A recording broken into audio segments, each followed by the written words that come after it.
Today on the Gem Cutter's Craft, we're looking at a technique for scoring your copper laps for polishing.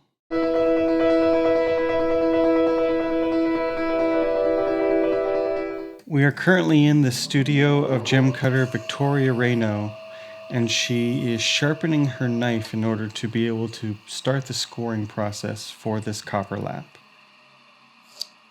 So she turns the lap around and she puts a series of diagonal lines from the middle to the outside ring, and she's keeping an equal distance as much as possible between each of the lines. She's keeping an even pressure on the blade, not too light, not too heavy. If you cut too deep, then the scores become a little bit more aggressive. And if you cut too light, they don't do as much as they should. So she sharpens her blade again, and she keeps on going around, creating a crosshatch pattern. So she continues to go around until the entire lap is completely covered in these crosshatch scoring marks. And then once she's happy, it's time to apply the diamond slurry. So her diamond slurry is a 0 to 2 micron diamond powder mixed with sewing machine oil. She mixes it up and then applies it to the lap with her fingers. She wants to make sure that the consistency is just right, not too grainy, not too wet. And once she's happy with the mix, she's going to cover the entire lap with the slurry and then use her finger to spread everything out and cover the entire lap with this diamond slurry. So this is going into all of those scoring marks, all those grooves that she just put into the lap with her razor blade, as well as sitting on the surface level of the copper. Once she gets the entire lap covered in the diamond slurry and she's happy with her coverage, it's time to burnish the lap in order to push down all of those scratch marks as well as pushing the diamond into the copper as much as possible. So she's got a piece of synthetic sapphire that's dopped up on a stick. You can do this freehand as well. She just likes to hold it with the stick. So you're going to turn the lap on and you're going to rub the stone from the outside to the inside, and you're pressing with a medium to hard hand pressure in order to push all of the metal edges of the scoring lines down, sealing the diamond inside, as well as helping the diamond that's on the surface to embed itself into the surface of the metal and stay on there. So she'll slow down the lap here and just let us see what the scored and prepped surface looks like. She said if she was going to do this from scratch for a brand new lap, she would probably do this 3 times in a row, scoring it, applying the diamond, burnishing it, scoring it, applying the diamond, burnishing it, 3 times before she even tries to do any polishing on it. Like if it was a tiny stone or just to polish some like star, I will not do that. It would, but like for bigger facets or for like what I like to do is before to polish a table. Then it polish the table quicker. It help finishing to smooth it out. Usually it's pretty good, but it can round the edge a little bit. So that's why you don't want to do small facet with that. Like if you are doing your main, then it's good. You know, the main will be slightly rounded on the edge, but then you're going to polish over your stars on your break facet, so it's not going to look rounded anymore. But again, like it's always better to do it right before a table.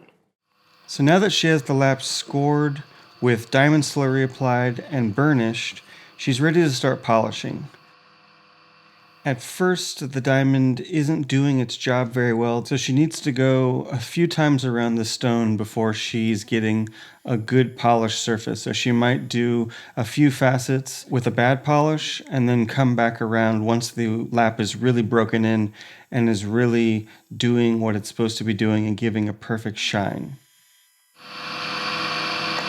At first, when I just do the lap like that, it's always a bit slow to polish. It's like there is so much oil that it's just sliding and it's not polishing very fast. So it takes a few facets before it goes back to normal.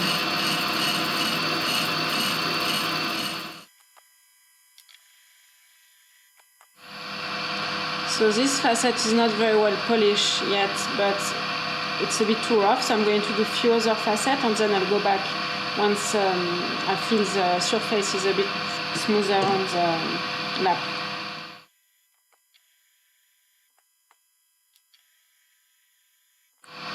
When I just redo my lap, when I try to polish, I really try to reach the entire surface of the lap.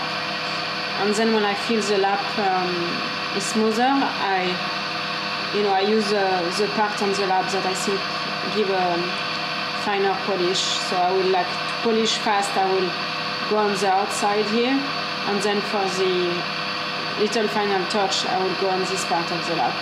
But at the beginning, when I just redo the lap, I try to go as much as I can all over.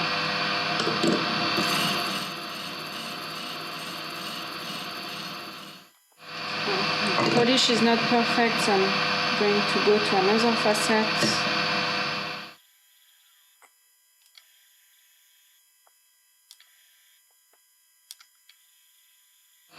Okay, so I've done all the facets, but I didn't really try to make the boss polish at all, so now I'm going to go back to the first one, and now I'm going to do the nice final polish. She goes through all 4 tiers, polishing each one at a time, and finally when she's happy with the polish, she goes back and does them again, because now the lap is actually broken in and doing the good polishing work. So here you can see the facets are in, but they're not quite straight yet, and also she's not happy with the quality of the polishing yet. So she's going to spend a little bit more time polishing each one, straightening everything out, and getting the polished surface scratch and cat hair free. So it takes a little bit of time. So if you're setting up your lap, don't be discouraged. You're going to need to go and do 3 to 5 facets before the lap is really prepped and all the diamonds sitting and all the oil is sitting where it's supposed to be. But you can see when she gets the lap where she wants it to be, everything's lined up. She's got perfect polished surface with no scratches, no cat hairs, no abrasion, and a very nice surface as the light rakes across it. Thanks for watching, and we'll see you next time right here on the Gem Cutter's Craft.